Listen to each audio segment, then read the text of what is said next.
Depois que tu entrou na natação, tu teve algum momento de, de algum pensamento negativo passar pela tua cabeça e tu quase cambalear e deixar ele te levar? Ou depois que tu entrou lá foi só tipo, disparada pra frente, nunca olhar pra trás? Cara, várias vezes pensamento negativo. Ah, A vida de um atleta é muito difícil, cara. O pensamento negativo ocupa a nossa mente muitas vezes. Tipo, quase todo dia. aham. Então tem muita gente que fala assim, mas aí o cara é muito determinado e o cara não desiste. Campeões não desistem. Eu sei que tem uma turma escutando aí, tem uma turma assistindo no ao vivo também. Campeões não desistem. Mentira, cara. Campeão desiste o tempo todo. Mas como assim, Jó? Campeão desiste o tempo todo. Quando você pega um plano, você aplica ele não dá certo, você fala, desisto desse plano. Ou desse planejamento. A meta, cara, ela é fixa, assim. Mas as coisas, se elas não estão funcionando, a gente não continua. E a dúvida, velho, ocupa a nossa mente o tempo todo. O pior adversário que tem uma pessoa, independente se é atleta ou não, é a dúvida, velho.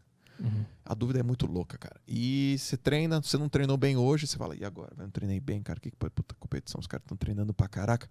O que eu vou fazer agora? Aí você fala, não, esse é o campeão. Você fala, mas não importa. Aí você erra você tá fazendo um treino de virada, você erra uma virada. Só que, porra, errei uma virada, será que eu desaprendi? Olha as paranoia doida. Então é um jogo mental muito, muito pesado. Muito pesado. E, cara, eu não sou mais atleta, eu encerrei minha carreira. Aí, depois de muitos anos, eu decidi treinar pro Ironman. Eu tô treinando pro Ironman. E esses dias eu fui treinar, e aí eu pedalei, sei lá quanto que eu pedalei, uns 80 quilômetros e corri um pouco, uns 8 quilômetros. Aí no final eu falei, nossa, como é bom treinar. Como eu tenho saudade de só ser atleta. Aí eu fiz uma consideração. Exceto os pensamentos loucos que tinham na minha cabeça, porque aquilo ali é muito pesado. O atleta, ele convive no limite, mano, no limite de tudo. E é tão no limite porque quando ele ultrapassa, ele fratura, ele lesiona. Só que se ele não chega no limite, ele não treinou bem. Então, muitas pessoas falam assim, pô, você faz as coisas todos os dias, né? Eu queria saber como é que eu faço as coisas todos os dias para ter consistência. O atleta não é que ele faz todos os dias. E todos os dias não é nada. Ele tem que ir todos os dias. E no máximo ele tem que ir todos os dias. No máximo. Foi assim que eu aprendi. Por isso que quando eu vejo algumas pessoas com dificuldade de ter consistência, eu tenho dificuldade de entendê-las. Eu falo, cara, você não escolheu isso para sua vida, você tem que, não é ter consistência, você tem que fazer todo dia na máxima. Na máxima. O atleta sai meio chateado quando ele faz 95% de esforço. Ele fala, puta, hoje eu treinei mal, fiz 95% de esforço.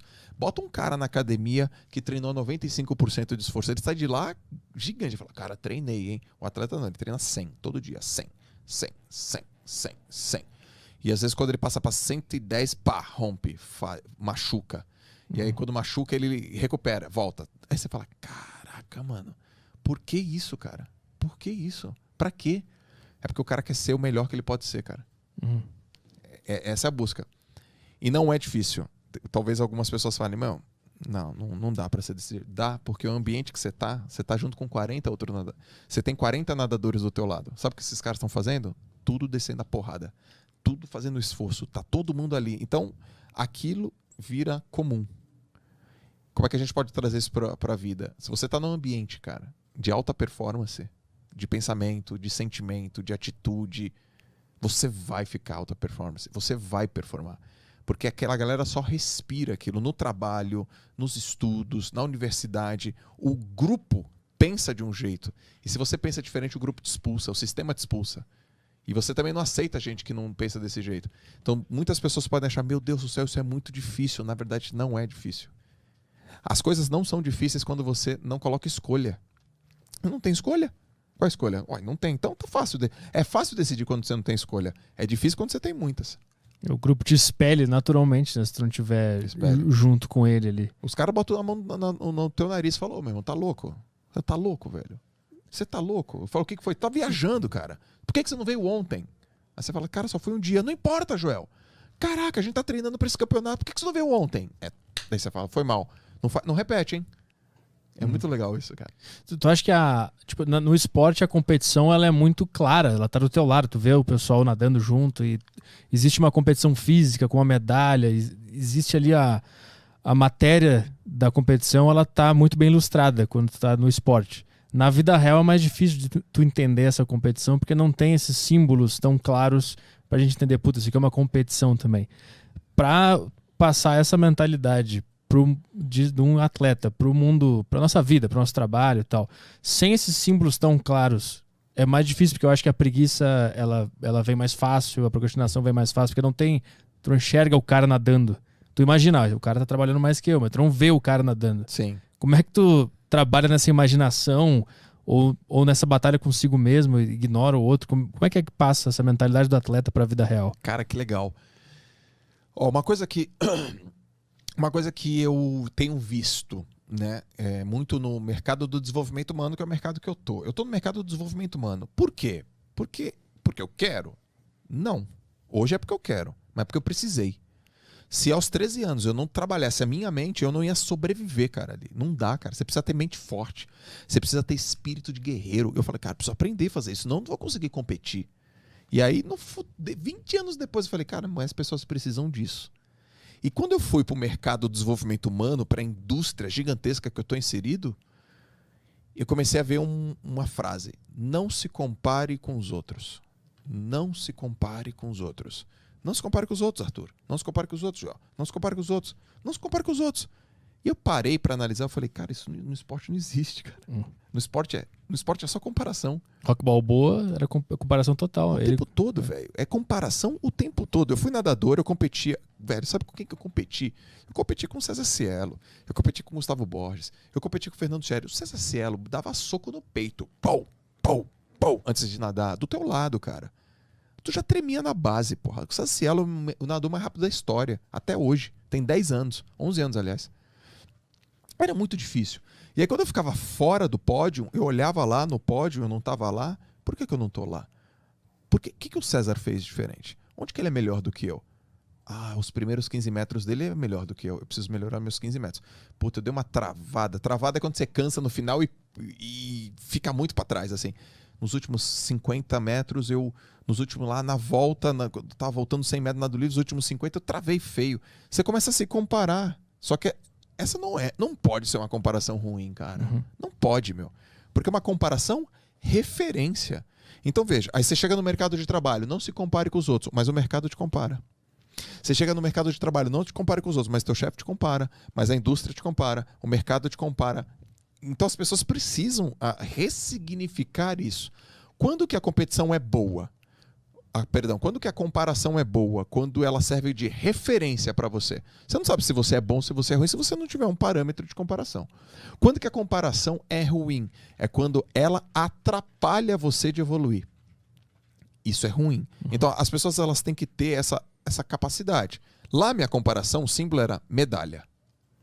O símbolo era fácil. Sobe no pódio, você tem uma medalha. Olha para o cronômetro, você nadou mais rápido. O critério na natação, ele não é subjetivo. Não é relacionado ao sujeito. O critério na natação é relacionado ao objeto. Arthur, você está em primeiro, não é porque você é gente boa. Você está em primeiro porque entre todos esses 40 nadadores, você foi o mais rápido.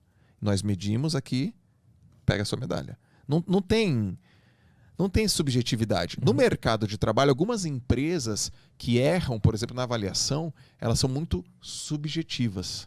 Mesmo assim, os profissionais eles precisam encontrar elementos objetivos. Vou te dar um exemplo. Vamos imaginar que você está num grupo de vendedores. Existe uma empresa e ela tem 10 executivos de vendas. Beleza? Quem é o melhor vendedor, Arthur? Tem 10 caras que são vendedores e tem um chefe. Aí o chefe fala, Arthur, você foi o melhor vendedor. Por quê? Porque eu vendo demais. Acabou, velho. Fim, cara. Acabou. É subjetivo ou é objetivo? Objetivo. É objetivo. E aí, o que você acha? O cara que ficou em 8º olha pra você e se compara? Provavelmente. Provavelmente. Você também olha e sabe o que você fez ou o que a galera deixou de fazer? Provavelmente. Sim. O teu chefe sabe o que você fez diferente dos caras? Provavelmente. Então você tem lá, vendedor, vende. Nadador, nada. Tá muito claro que tem muitas pessoas que não entendem isso. Então, independente do que você está fazendo, você precisa encontrar, definir, determinar um critério objetivo que mede a sua performance. Que mede a sua performance. Aí algumas pessoas também cometem um erro. Que é assim, ó. Você acha, Arthur, que os caras que venciam lá comigo eram os que mais treinavam obrigatoriamente? Talvez os que treinavam melhor, né? Treinavam melhor. Uhum. Cara, conheci vários caras que treinavam melhores do que eu, mais do que eu, mas perdiam de mim. Então, às vezes, o cara fala assim, pô, mas eu me esforcei tanto, Joel. Mas eu me esforcei tanto, cara. Eu me esforcei, cheguei lá, perdi. Porque num lugar onde a meritocracia impera, o esforço não é o suficiente. Empenho é diferente de desempenho. De que adianta você se esforçar pra caramba pra passar no concurso público se na hora da prova você é amarela? De que adianta você se esforçar pra caramba pra fazer uma apresentação pra um projeto se na hora que tá lá a pessoa que você vai apresentar você é amarela? Foi isso que eu entendi também, que é a hora H. Cara, você tem que estar pronto. Você não tem que estar pronto, você tem que estar pronto na hora que você for requisitado para estar pronto. Então eu entendi uma coisa. Putz, eu tenho que treinar e tenho que estar pronto quando o momento chegar. Então, tipo assim, você treina pro dia D e está pronto na hora H. E aí eu trago isso pro mercado de trabalho também. Vocês precisam aprender a se preparar para a hora certa. Vai subir no palco? Na hora certa. Você vai ter os teus 15 segundos de fama, tua 1 minuto de oportunidade. Você precisa aprender a performar ali. E aquele instante se chama performance emocional. Capacidade de se livrar dos medos, das angústias, das dúvidas. É só emoção. Numa competição, você pode perguntar para qualquer atleta. Na hora da competição, é mais físico ou mais mental? O cara fala, mais mental. E na hora do treino, é mais físico ou mais mental? O cara fala, mais físico. Na hora do treino, cara, é físico. Mas na hora da competição, é outra parada. É outro jogo. Só que a competição não premia o treino. A competição premia a competição. Então eu consegui trazer isso que eu vivi para os meus negócios. Eu falei, cara, eu tenho que ser bom pra cacete na hora que eu precisar ser bom. Que hora que é essa? Quando o bicho pega, chinela canta, couro come. Que momento que é esse? Preciso aprender a fazer isso. E é isso que eu procuro inspirar as pessoas. Estar preparado é uma coisa que necessariamente a pessoa ela sabe, ou é uma coisa que tu vai treinando e quando chega na hora, tipo, tu não sabe se tá preparado. Pelo menos no meu ver. Eu não tenho certeza se eu tô ou não. Na hora que eu vou agir, eu vou ver se eu tava pronto ou não. Tá errado isso? Tá certo essa minha ideia? Que é isso que eu imagino que acontece. Eu não sei se eu tô pronto. Eu imagino que eu esteja. Eu fiz tudo que eu devia fazer. Agora eu vou pro palco. Vou fazer a coisa acontecer aqui. Depois eu vejo. Puta, tava pronto ou não. Eu vejo o que tava acontecendo. Tem como saber? Ou é mais um sentimento, assim? Tem os dois. Tem os dois. Por exemplo, fisicamente ou tecnicamente, no teu caso, tecnicamente dá pra saber que você tá pronto. Você falou, cara, eu fiz tudo que eu tinha pra fazer. Daquele plano que eu estabeleci. Tá feito. Deixa eu dar uma olhada aqui. Pô, fiz, check. Fiz, check. Me dispus a fazer isso, fiz. Me dispus a agir desse jeito, a colocar tantas horas nesse projeto. Pô, check. Fiz alguns testes e realmente resolvi e performei, deu certo. Tá bom. Na hora do palco, na hora do momento, tem uma coisa que garante que você vai conseguir aplicar tudo o que você preparou, tudo que você preparou para a hora H. É uma confiança, uma certeza absoluta que você vai fazer. É você simplesmente se despir de todas as possíveis estratégias negativas que possam acontecer, adversidades ou dos possíveis julgamentos. Na psicologia, isso tem um nome, chama flow. Estado de flow, estado de fluxo. Todos os grandes eventos de alta performance, a pessoa estava em flow. E tem um autor, um psicólogo austríaco chamado Mihaly Csikszentmihalyi, que ele descobriu isso. Então, quando a pessoa está atemporal, não percebe o tempo passar. Quando a pessoa está só fazendo aquela coisa, prestando atenção naquela coisa passo a passo, quando a pessoa sente que está progredindo, quando a pessoa está num puta estado de êxtase, quando a pessoa ela tá em flow, prepara, velho, ela vai performar. Ela vai dar certo. Então, e quem que ele estudou? Ele estudou artista, atleta, dançarino, músico, e ele perguntava pros caras, caraca, você acabou de fazer o recorde mundial, o que você tava pensando? Cara, não sabe responder. Cara, você acabou de fazer uma peça que você fez uma puta cena aqui teatral, o que você tava pensando? A pessoa, não sei te falar. Muito louco isso, porque ela tá em flow. E todas as vezes que eu fiz um puta resultado, os caras, João, o que você tava pensando? Eu falo, velho, eu não sei, em nada. Aí a galera, não é impossível você não tá pensando. Não, eu não tava pensando em nada. Eu tava leve, eu tava vazio. E aí eu aconteci. Eu aconteci, velho. E às vezes que você tava preocupado, não rolou. E às vezes você tava ansioso, não rolou. E às vezes você tava com medo, não rolou. Treinei pra caraca, tô com dúvida, não rolou. Não rolou, nenhuma vez dessas rolou. Eu falei, caraca, como é que eu me coloco nessa situação? Então você precisa estar no estado de fluidez, onde você deixa todos os teus sentidos aflorarem. E aí tem uma linha filosófica que fala sobre o Self 1 e o Self 2. O Self 1 é aquela sua mente que julga, que condena, que fala, você quer, olha para os dados, o que esse cara vai pensar? Aí não tem a performance. O Self 2 é quando a tua essência sai, quando você está solto, quando você tá leve. Quantos anos você tem, Arthur? 31. 31. Não sei se você vai lembrar de um corredor dos Estados Unidos chamado Carl Lewis. Não lembro. Carl Lewis, cara, foi um dos maiores atletas da década de 80. Ele ganhava... Ele corria e saltava.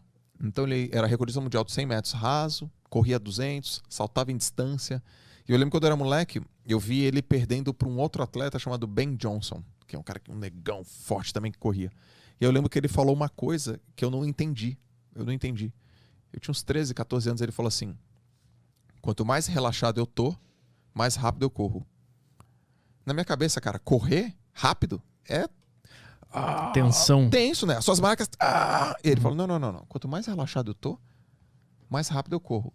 Cara, eu levei décadas. Não, décadas não, mas eu levei bons, belos anos pra entender isso. Hoje eu sei, quanto mais relaxado eu tô, melhor eu performo. É porque você entra em estado de flow, cara. É muito louco. Tu só consegue relaxar na hora de performar se tu tem experiência, né? Você tem que ter passado por aquele momento várias vezes e errado várias vezes até tu conseguir se desarmar de tudo e performar daquela maneira que te permita entrar nesse flow. Isso. E agora eu vou te falar uma coisa muito louca também. Ó, que louco. As pessoas falam assim, você aprende com os erros. Não é bem assim. Porque você só sabe disso quando você acerta. Conseguiu entender? Pensa assim, ó, você vai fazer uma coisa, errou. Você não sabe qual é a resposta porque você errou. Você não sabe. Aí você, caraca, eu tô rígido, tô tenso de novo, tô preocupado. Vamos de novo, velho. Errou.